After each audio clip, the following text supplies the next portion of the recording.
আর গত ফ্যাসিস্ট সরকার যেটা করেছে, তারা হয়তো বা স্বামী স্ত্রীর সম্পর্ক বলে ভাব দেখিয়েছে যে আমাদের সাথে খুব মধুর সম্পর্ক, আমরা যেটা চাই সেটা আমাদের পাবো বা দিব, এইটা বলে বলে আমরা অলরেডি অনেক কিছু দিয়েও ফেলেছি।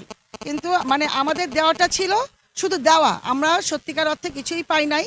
বরং ওদের প্রভুত্ব বা ওদের ওই খড়গ্রাহ্য হিসেবে আমরা নিষ্পেষিত হয়েছি, কিন্তু আমরা কিছুই পাই নাই।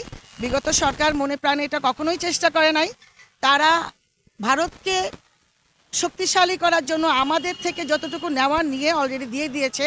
এবং আপনারা এখনও দেখেছেন সে ভারতে মহারানীর মতো, সেই স্বামী স্ত্রীর সম্পর্ক বলাই যে স্ত্রীর মতো, মহাস্ত্রীর মতো, মহারানীর মতো সেখানে সে বসে আছে, সেখানে সে আদর যত্ন পাচ্ছে। হ্যাঁ, তো এটা তো বোঝাই যায় যে আদৌ তারা তিস্তার পানি চেয়েছিল কি চেয়েছিল না।